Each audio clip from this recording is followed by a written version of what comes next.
Dzień dobry. Dziś zabieram Was w miejsce, które jest absolutną dumą Brisbane. Przed Wami ogród botaniczny Mount Coot-tha. Nazwa tego parku w języku rdzennych mieszkańców oznacza miejsce dzikiego miodu. Aborygeni przychodzili tutaj, żeby zbierać miód od rodzimych australijskich pszczół, które co ciekawe nie mają żądeł. Teraz ten park to wielki świat w pigułce, podzielony na strefy. Mamy tu sekcję tropikalną, pod wielką kosmiczną kopułą, pachnący las eukaliptusowy, a nawet ogród pełen jedzenia, który sprawia, że człowiek od razu robi się głodny. Ale to za chwilę. Naszą przygodę zaczniemy od spaceru nad jeziorem, żeby na spokojnie chłonąć te widoki i nastroić się na resztę dnia. Szkoda tylko, że to włóczenie w tle nie chce odpuścić, bo widoki są jak z bajki. To taki mały minus mieszkania w nowoczesnej metropolii. Natura i wielkie drogi muszą się tu jakoś dogadać. Ale wiecie co? Wystarczy chwila patrzenia na tę taflę wody i kaczki, żeby głowa i tak odpoczęła.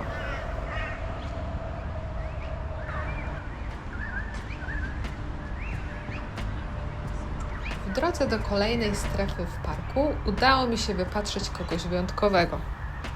Przedstawiam Wam ptaka o nazwie kulon australijski. Muszę przyznać, że mam do nich słabość. Uważam, że są naprawdę piękne, choć mają coś w sobie z posągu. Są mistrzami kamuflażu, ale mam dla Was ciekawostkę, która sprawi, że spojrzycie na niego inaczej.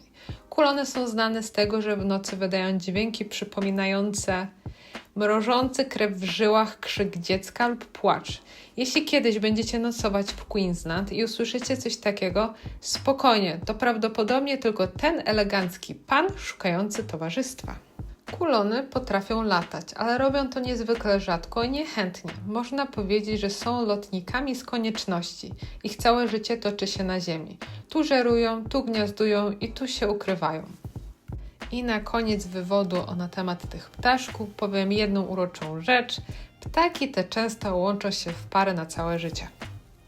A teraz przechodzimy na sekcję dla łasuchów. Wchodzimy do strefy Kitchen Garden. Jest tu prezentacja świeżych ziół i warzyw, które w Queensland czują się jak w niebie. Ale uwaga, mam dla Was ważne ostrzeżenie. W tym ogrodzie obowiązuje zasada patrz, ale nie zrywaj.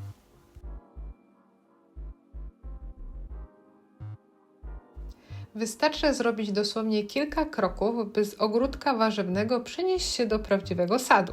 Zaraz obok ziół zaczyna się sekcja drzew owocowych. To, co w tym parku jest absolutnie genialne, to te tabliczki. Dosłownie każda roślina jest podpisana.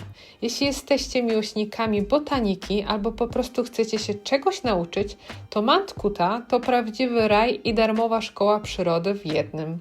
Możecie spacerować, czytać i odkrywać gatunki, o których wcześniej nawet nie słyszeliście.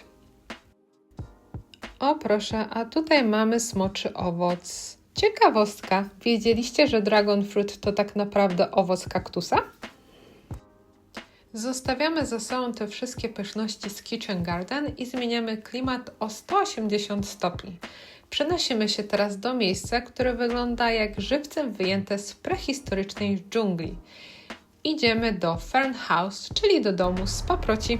Paprocie to jedna z najstarszych roślin na Ziemi. Istniały setki milionów lat przed pierwszymi kwiatami. Oczywiście, tak jak na Australię przystało, jak wspominałam wielokrotnie w poprzednich filmach, na każdym kroku można spotkać tablice, które zawierają ciekawostki na temat danego miejsca.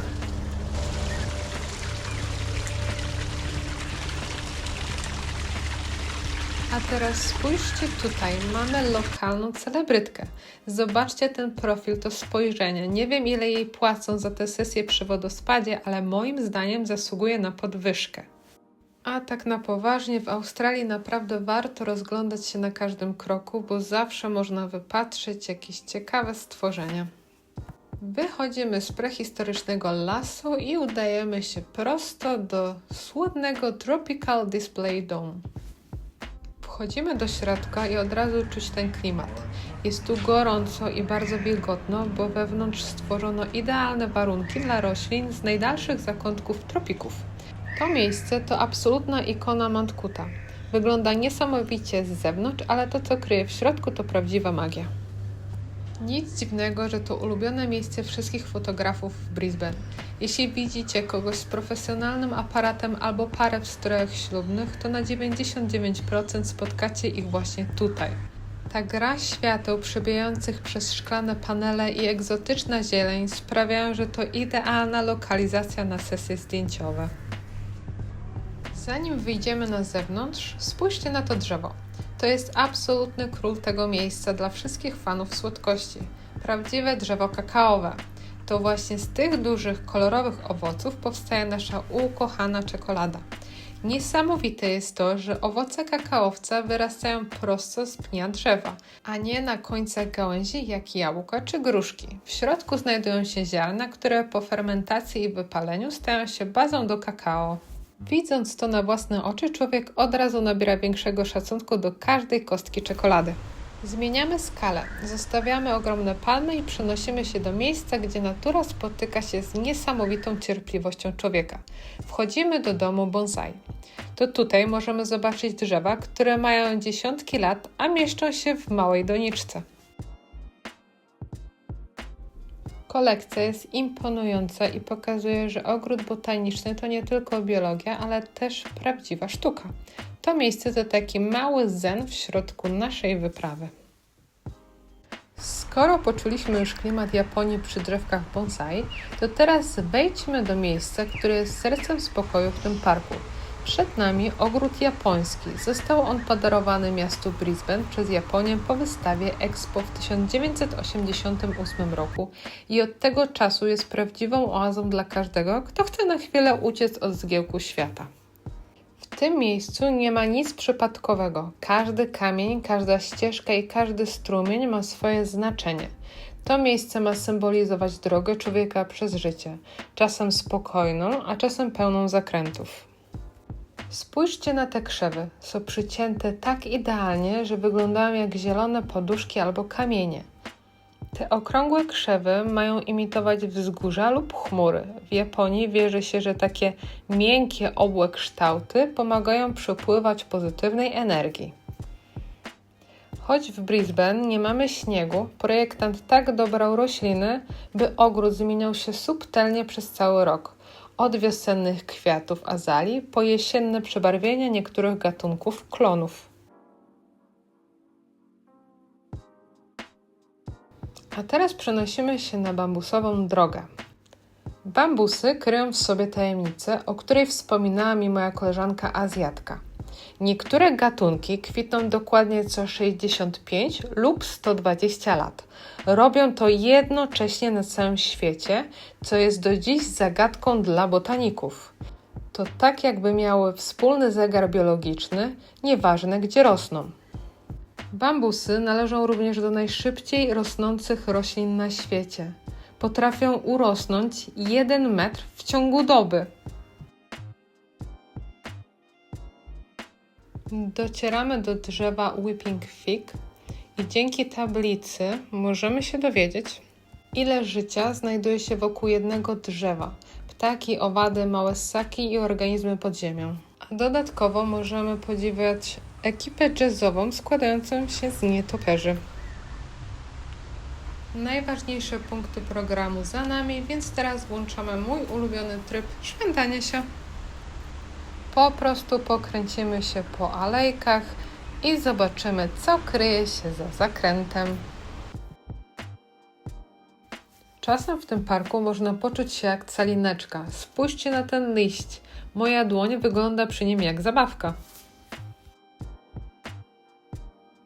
Wiecie, w tym całym odkrywaniu, nagrywaniu i sprawdzaniu tabliczek czasem najfajniej jest po prostu przestać cokolwiek robić, zatrzymać się na środku ścieżki i spojrzeć prosto w górę. Dopiero z tej perspektywy widać, jak ogromne są drzewa i jak piękną mozaikę tworzą na tle nieba. Idąc dalej, pewnie zauważyliście te białe ślaczki na drodze. Wyglądają trochę jak nowoczesna sztuka albo dziwne znaki, ale tak naprawdę to czyste bezpieczeństwo. W Australii dbanie o to, żeby nikt się nie potknął, to niemal sport narodowy. Władze parku zaznaczają każde nawet najmniejsze pęknięcie czy nierówność, żeby były dobrze widoczne dla spacerowiczów. Jeśli spacerując tutaj pomyślicie sobie, wow, to by było idealne miejsce na ślub, to nie jesteście sami. Władze parku wyznaczyły tutaj kilka specjalnych stref, które można wynająć na ceremonię.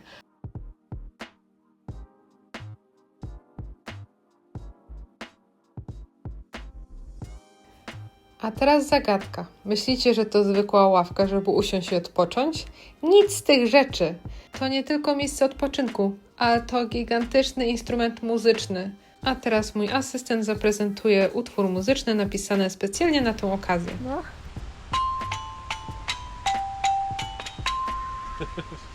Chodzić po tym parku można godzinami, odkrywając co rusz to nowe miejsca. Starałam się pokazać najciekawsze z nich tu w pigułce. Na zakończenie jeszcze przedstawiam Wam najbardziej kontrowersyjnego mieszkańca Australii, czyli legendarnego Bin Chickena. Oficjalnie to ibis czarnopióry, ale tutaj wszyscy wiedzą, że to król lokalnych śmietników. Dla lokalesów to trochę taki latający szczur, ale wiem, że dla niektórych turystów jest on uroczy. Skoro spacer po ogrodach mamy już zaliczony, to będąc w tej okolicy po prostu nie można zrobić nic innego jak podjechać tutaj na sam szczyt Mankuta. To tylko kilka minut drogi, a widok sami zobaczcie. Panorama Brisbane w całej okazałości. Idealne zwieńczenie dzisiejszego dnia. Dziękuję bardzo za towarzystwo i do zobaczenia w następnym odcinku. Pozdrawiam!